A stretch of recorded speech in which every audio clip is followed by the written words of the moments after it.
This is how most people imagine the mechanical cleaning of ancient coins. But today, my goal is different. I do not need to clean this coin. Instead, I must restore the missing parts of the relief. I also need to restore the patina so that it looks natural.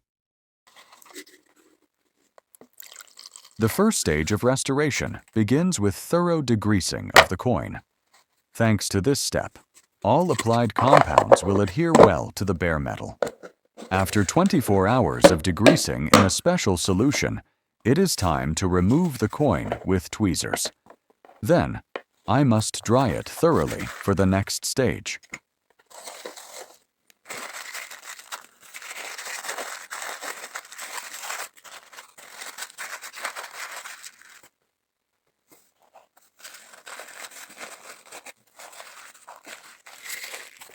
Now we move to the stage that requires a good knowledge of the anatomy of portrait coinage of Roman rulers. This stage is called highlighting details using the darkening of bare copper. After highlighting the details, the letters and the overall appearance of the portrait became clearer. The reverse side remains untouched for now. This allows for testing the technology and the sequence of steps on just one side of the coin. Now that the details are clearer, the next step is to build up the first thin layer of the missing text. All further work will consist of applying the compound layer by layer. This process creates a reliable and strong base for the future patina. All work is carried out according to an exact original of an identical coin. This original coin will be shown later in the video.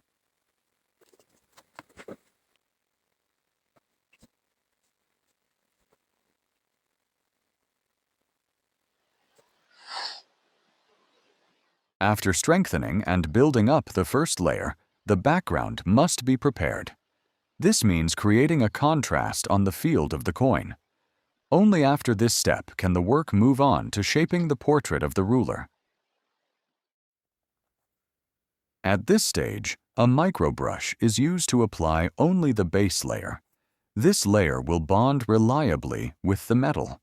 Such a foundation ensures that future work on the coin will proceed without unexpected issues. Behind the scenes, work was completed on the portrait. And here is the interim result.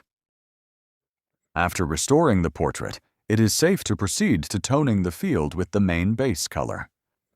Unfortunately, only small fragments of the process can be shown on camera. This craft requires extreme precision.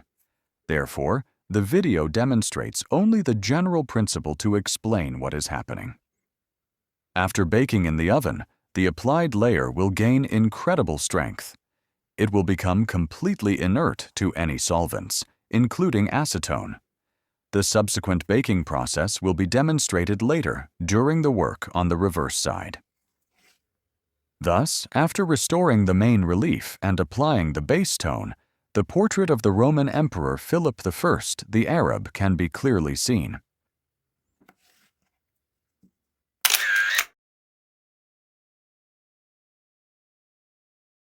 Now it is time to apply the main layer of patina.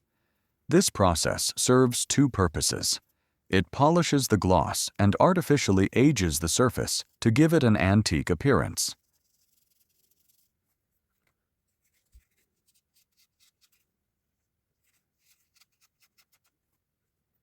The light blue patina mixed with dry pigment penetrates deeply into the pores of the coin. This creates a striking contrast between the field and the smallest details of the relief.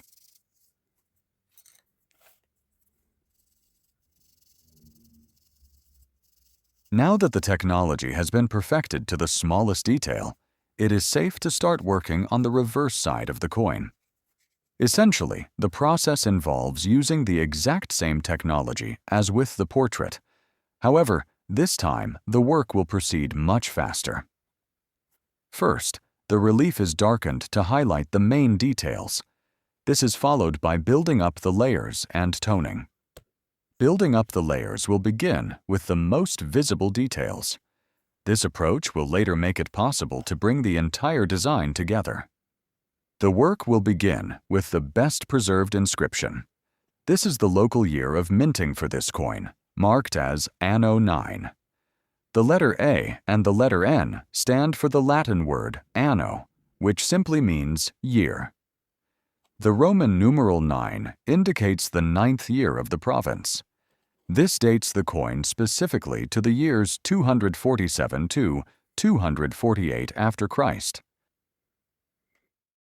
After applying the first layer of the main relief, some small imperfections must be corrected.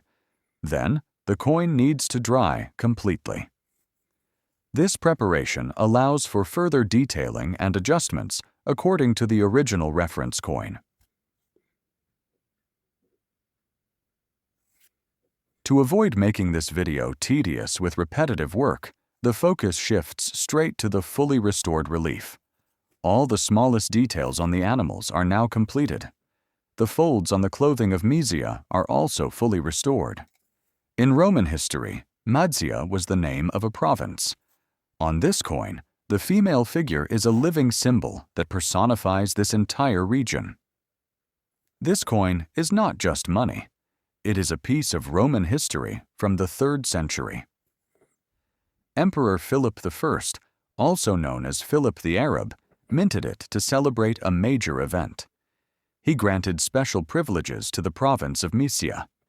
This ancient province was located in the Balkans, along the Danube River, on the territory of modern Serbia and Bulgaria. The animals on the coin are the symbols of 2 famous Roman legions. The bull represents the 7th legion, and the lion represents the 4th legion. Together, they protected the borders of the empire from barbarians. Interestingly, in this exact year, the minting of coins with the portrait of his son, Philip II, began. The design of these coins was almost identical. The only main difference was the headgear. Emperor Philip I wore a laurel wreath. His son, Philip II, was depicted wearing a radiate crown. After applying the base toning to the field of the coin, the baking process will be shown. And here is the oven used for baking this coin. In fact, this procedure takes place after each applied layer. The coin is baked for 2 hours at 50 degrees Celsius. After that, everything follows the tested procedure. The light blue patina is applied and wiped away until the coin surface becomes matte. Because this compound contains tiny particles of natural copper, it acts as a fine abrasive. The development of these technologies and the selection of materials required many weeks of hard work. What was shown in these 12 minutes demanded a great deal of effort and skill. Of course, some will say that this is a waste of time and that the coin did not become more valuable. But such people do not understand, or perhaps do not want to understand, that not everything in this life can be measured by money. This coin is primarily valuable as a historical artifact for the person who found it.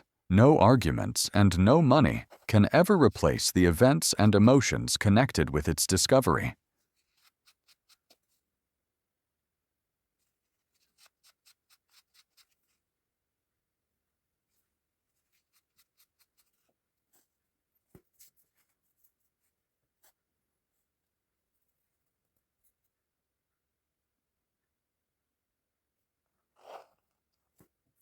And here is the final result. For those who watch this video until the end, the history of why this coin was stripped down to shiny metal will be revealed. But before that, the original reference coin used for all this work will be shown. This coin was used as a perfect model to ensure the maximum accuracy of the restoration.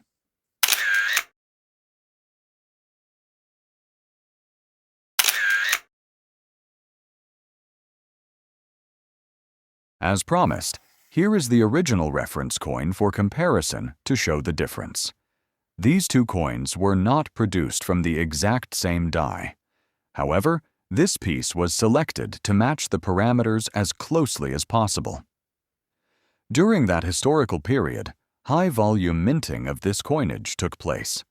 Therefore, finding an identical twin in excellent condition is practically impossible. And finally, for those who watched until the end, here is the history of this coin. It was discovered using a metal detector and was in quite good condition. However, by unfortunate circumstances, a fire occurred, and the piece was directly exposed to open flames. After that, the decision was made to clean it down to the bare metal to remove the soot and the remnants of the burnt original patina. That concludes this video. Thank you for watching, and see you in the next restoration challenges.